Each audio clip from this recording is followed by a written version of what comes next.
On today's episode, we're tackling both the shame, the guilt, and the joy that comes from running a business while pursuing a meaningful personal life. We've got Heather Gibson, who's here to share her tips and strategies that keep her mindset in the right place while also keeping her pushing forward in her goals.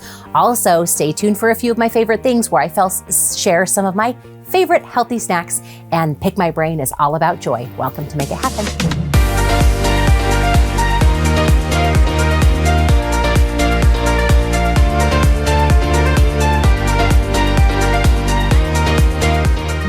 Heather is one of my long-term clients, and I enjoy working with her. And as she was leaving the studio, she said, "Hey, Michelle, on Pick My Brain, you should talk a little bit more about joy and how you create a joy list."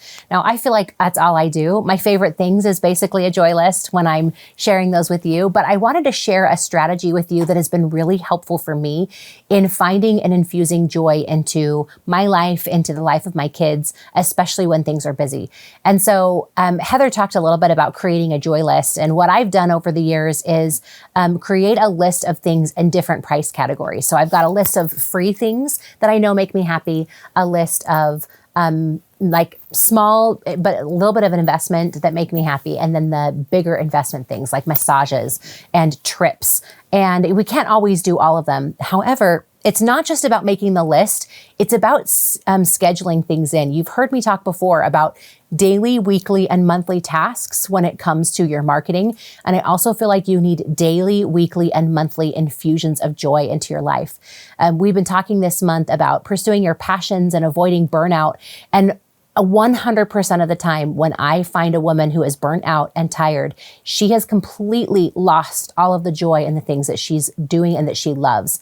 And so find ways to put that in. And I've done it to myself too. This year, as we've ramped up, it's been busy and I've had to schedule more joy, and it hasn't just been haphazard. And I make sure I go to lunch with a friend once or twice a week, or have my favorite music queued up and ready to go so that when I'm driving in the car, I have some peppy, happy, positive things to listen to.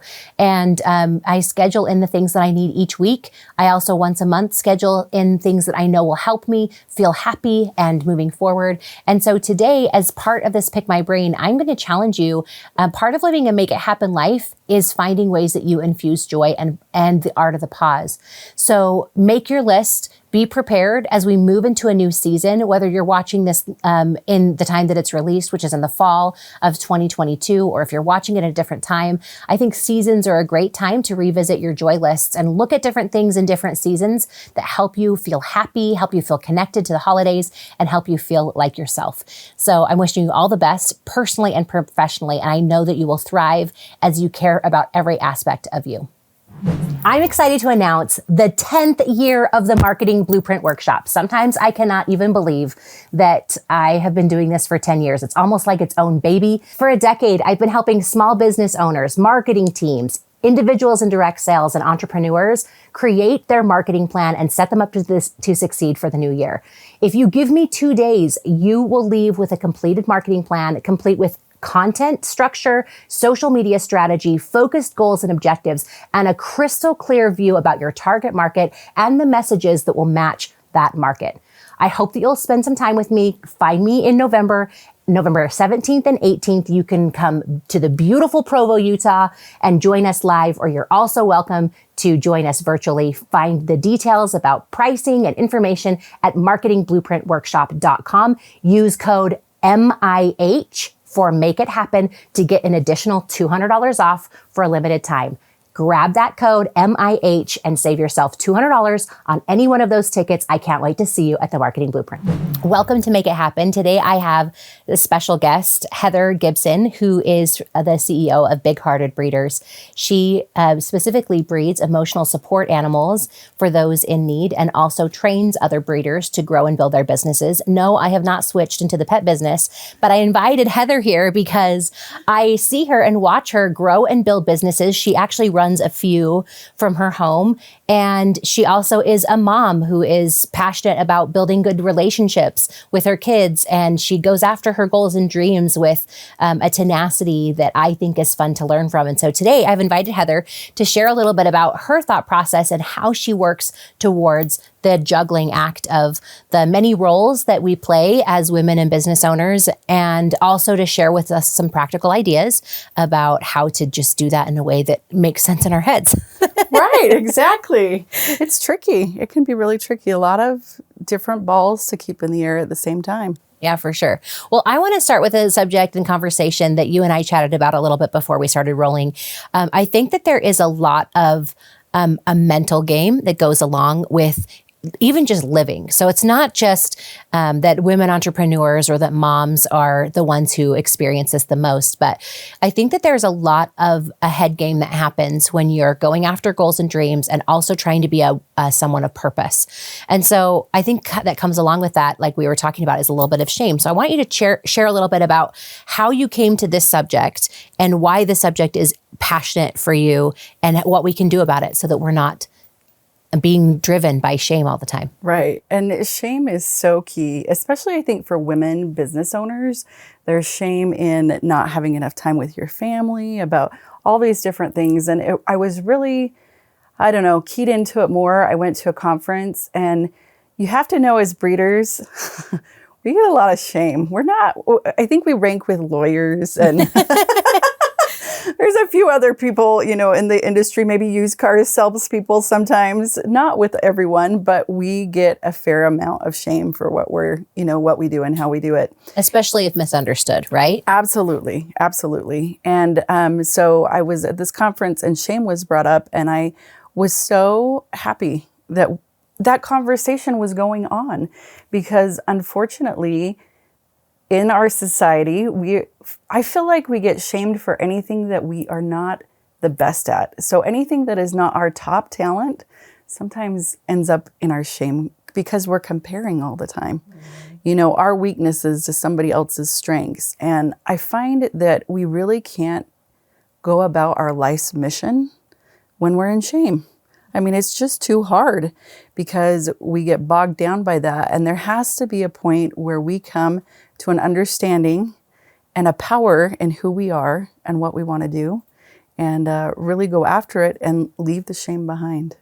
Well, that sounds great, Heather. How do we leave the shame behind? Like, what are the actual strategies and tips that you use to overcome some of the external judgments of others, but then also the internal mind game that comes? And how do you kind of combat what comes your way? This is going to be a little surprising to you, Michelle. I'm ready. But actually, my work in marketing has helped me out a ton in deciding who my ideal audience is. And I joke that when I'm going, with my kids, we're driving and they're like, oh, we really want to stop here for a restaurant. And I joke, I'm like, they don't have a drive-through. I'm not their ideal target client, because I'm busy all the time. And if they haven't thought through a drive-through, they're probably not marketing directly towards me. So I kind of have approached that with other people. So when I was young, I always wanted to be everyone's favorite person. I'm really one of those people that wants to make everybody happy, that's a big pleaser.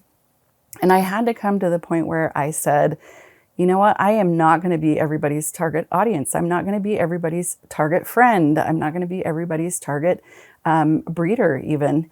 And through that process, it's really actually been very liberating, because if someone is trying to tell me I'm doing things wrong, I always listen. Like, I like to think that I'm a very open person and I evaluate it.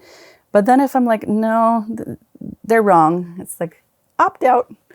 And we joke about that a lot, opting out of the shame, opting out of relationships that are toxic, opting out of situations that are not fulfilling my higher mission.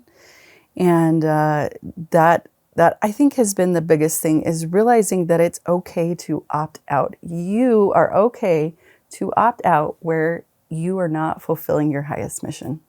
I love that. I think that is really great too, because I think in an effort to try to be liked, and especially if you're a woman in business, or even a man, I'm not trying to exclude any genders, but I think that when you're trying to put yourself out there, that feels vulnerable.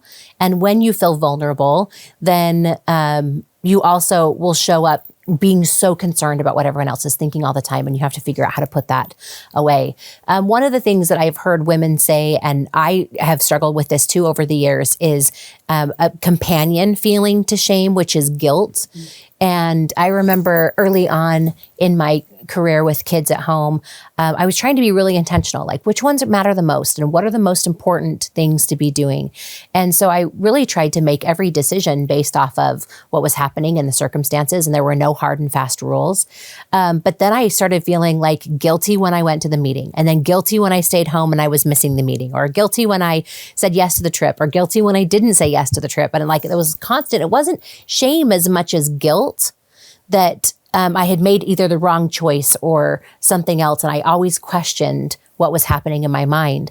And so, but then over time, I think that did turn into layers of shame. Like, I'm not capable of making these decisions. I'm not capable of being in the right priorities at the right time. And so any thoughts about how to combat even our best intentions that turn into maybe negative emotions? So hard. It's so hard. Right? I had another coach, Leslie Householder, who told me that when you're walking, you're never fully in balance. Like, you really can't do all of one thing and the other thing at the same time and move forward. So the truth is, you're always going to be a little bit out of balance when you're moving forward. And it's okay. It's okay for you to spend a little bit more time in the home. It's okay for you to spend during periods of time a little bit more time in your business. And the thing is, you just have to give yourself so much grace. You have to understand that you're human and you're doing the best you can, and that it's never going to be perfect. Mm-hmm. So yeah, that's a big thing. Yeah. And that's why I think it's so important to focus on what matters most, and to make sure that you're doing right with yourself, right? At the end of the day, I also believe in doing right by a higher power that I am making sure that I'm constantly in check with. But at the end of the day, between those two things, I feel like I have to be with me as well. So as part of that, there are other aspects to mindset, though, too, that help you to be successful. So what are some strategies that you use to keep your mind in the right place to pursue your passions and also be a good woman, wife, and mom at the same time? Yeah. So I think people don't realize that we have these stories that run in our head, these programs, and a lot of times they're 8 years or younger, that they get planted, right? And we have these ideas and we take them as fact and we run our life on them. And I am a certified mindset coach through Leslie Householder. I'm able to facilitate her work. And one of the biggest things that I've seen that's made a difference in my life is realizing those programs are there and they're running in the subconscious. And it's like you told a soldier, okay, you are not good at business. If you got that message as a child, that soldier says, okay, I'm going to go run that program. I'm going to make sure that I keep you safe. And one of the ways I keep you safe is I make sure you're not good at business, because that will keep you safe. And these soldiers, these programs just run back there, and they are well-intentioned. They feel like they're saving us, right? Our brain is trying to preserve us. So a big part of that is noticing the programs, noticing the things that are coming up regularly, noticing where you're getting blocked regularly. And then you have to be intentional about replacing that program. And it's not easy because it's been running for a long time. So the two ways I find that are biggest is you need repetition of a different idea. And repetition can happen a lot of different ways. My phone goes off multiple times a day. I have a statement that I say out loud 10 times every time it goes off. And yes, it has gone off in the middle of church when we switched time blocks and I didn't, So there's some times where it doesn't work out as well and you have to be a little careful with it. But the truth is that's really helped a lot to nail in a way to do repetition. And another way to do it is when you're in the shower. Okay, when I'm in the shower, this is what I think about. When I'm brushing my teeth, this is what I'm thinking about. When I get in the car to drive, pair it with something that you do mindlessly anyway, and it will absolutely fit into your life. Nobody is too busy for it. And then the other thing is adding emotion. So repetition and emotion is the fastest way to kick out whatever program you've got going on in your subconscious. And so adding emotion might be like, I love laying in bed for a few more minutes in the morning and imagining the ideal day that I have going on. Just, living through that in the best way possible.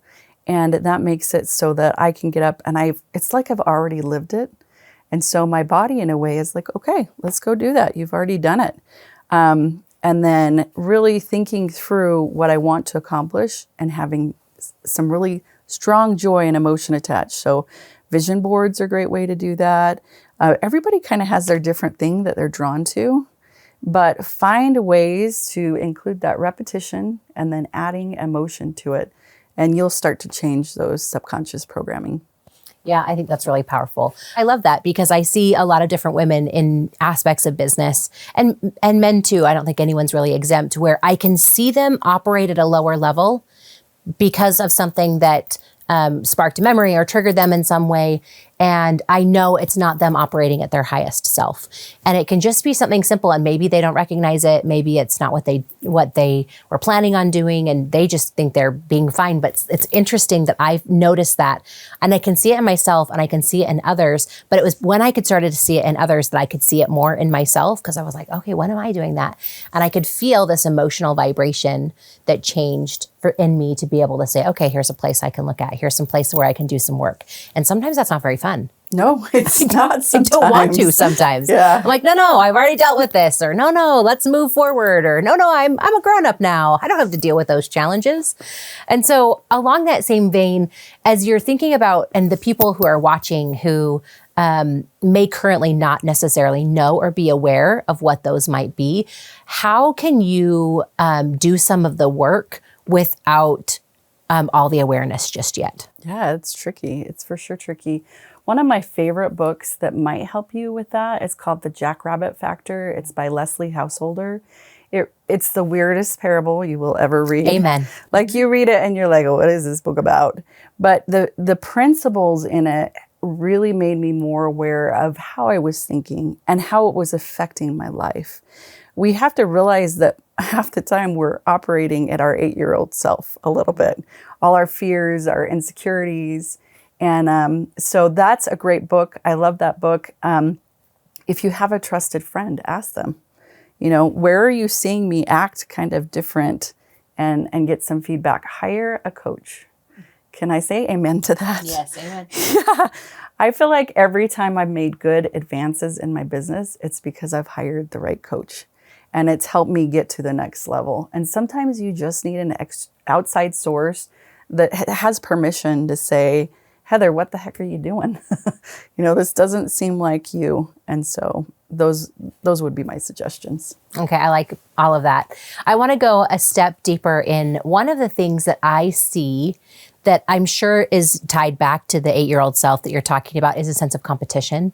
And that manifests itself in different ways, right? So people are competitive against others. They want to achieve different things. They want to maybe be perceived as higher than someone else. But then I also see that being one of the biggest places that people let go of their ownership, right?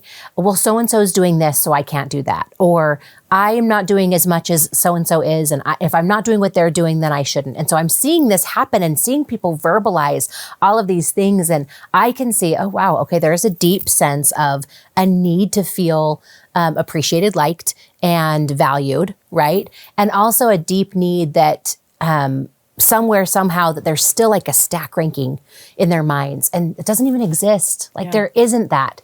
So what thoughts do you have for someone who may notice that they are prone to blame or prone to competition or prone to telling a story about why they haven't accomplished something, maybe in conjunction with what other people are doing as well? Yeah, you're absolutely right. We give up so much of our control when we move into that field.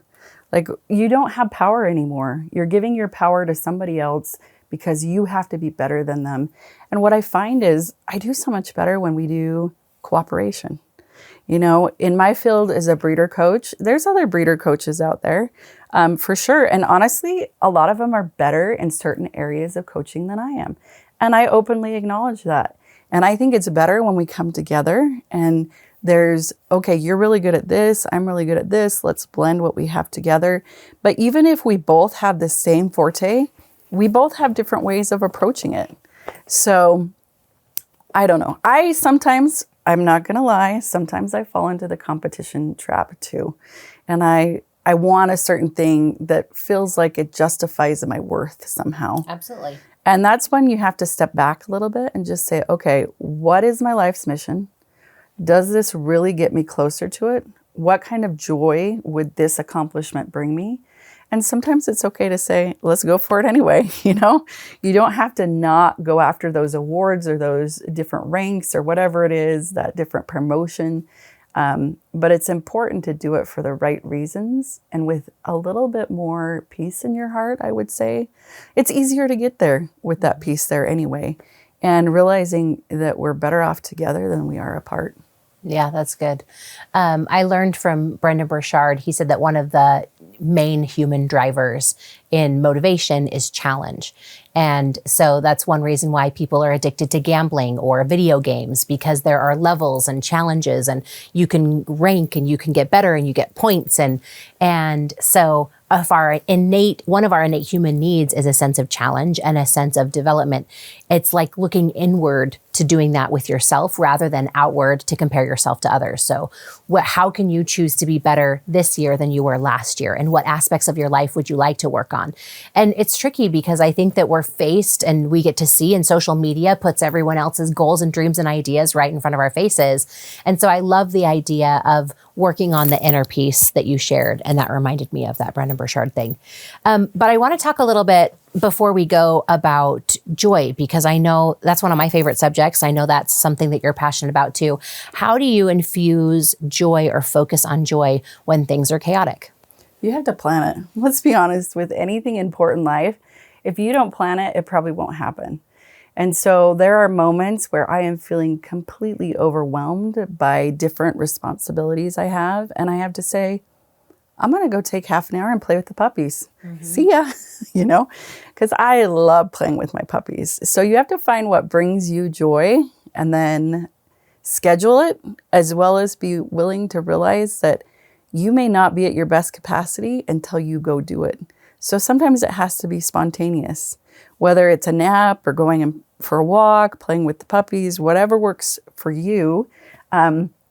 It's good to have a list of a few. I know Tiffany Peterson has taught me a lot about making a joy list and having a few down so that you know what they are.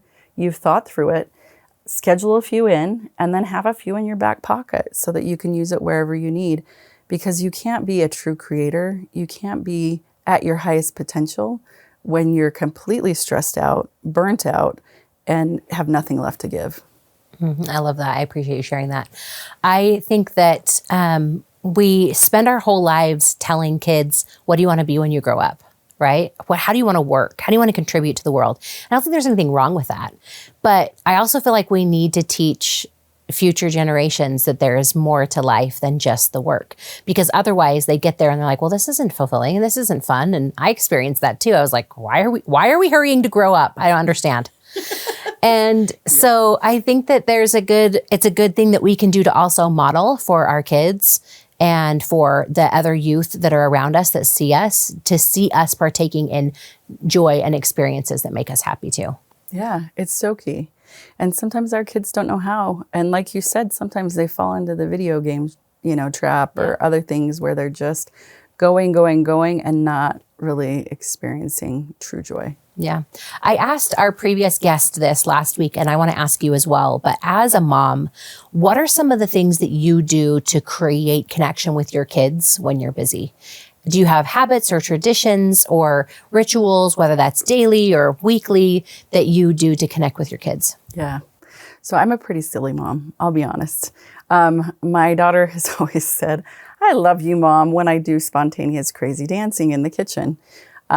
So I try and be spontaneous at times, but then we also schedule time. So it used to be that I traveled a lot to go to cat and dog shows, and I always took one of my kids with me. Now that I'm not doing that as much, we just have to find other ways. So, for example, volleyball games, when I'm able to go to a volleyball game, it usually includes some kind of a treat afterwards, and just spending time together, finding out what they love. And then we try and do a family vacation at least once a year that's away from it all. And I feel like those are kind of the best things. It's tricky. I have teenage kids right now at home, and they have ballroom dance, and they're running this way and that way. And I've got one on the volleyball team right now. And so their time is limited too, you know? And it's almost like sometimes, it used to be they were always begging for our time. Now it's reversed a little bit, or we're kind of in more of a balance where they're like, Mom, I can't do that today. But I think anytime you can show them that you care and you schedule time, that's really what's most important. Awesome. Well, thank you so much for being here. I really appreciate you. Is there any one last tip or thought that you'd like to share that we didn't cover that is on your mind that you would hope this audience would know? I think we hit a lot of them. Again, look at a coach. We didn't talk too long about that, but I think that's, again, one of the things that helped me move the most in my business is to have coaches that were helping me really get to where I wanted to. And if people are interested in your work and what you do, where should they go? Yeah, so you can go to bigheartedbreeders.com.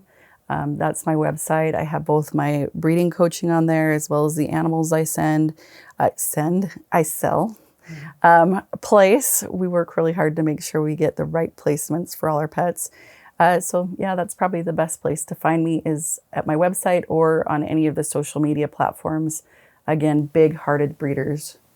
Awesome. And we'll make sure those links are in the show notes for you so you can just click on them and get easily to Heather. Heather, thank you so much for being on Make It Happen. We're glad that you're here. Michelle, it's always awesome to work with you. I mean, I've been a private client of yours for a while, so appreciated your coaching and then your guidance. I really feel like a lot of the reasons I am where I am today has been with your help. So thank you. Oh, well, thanks for being here. Thanks so much. Okay, welcome to a few of my favorite things. I get accused for only sharing trashy treats on this show and on my Instagram channel at Mom's Opinions Matter. If you want to follow along, I review food there with my friend Amy.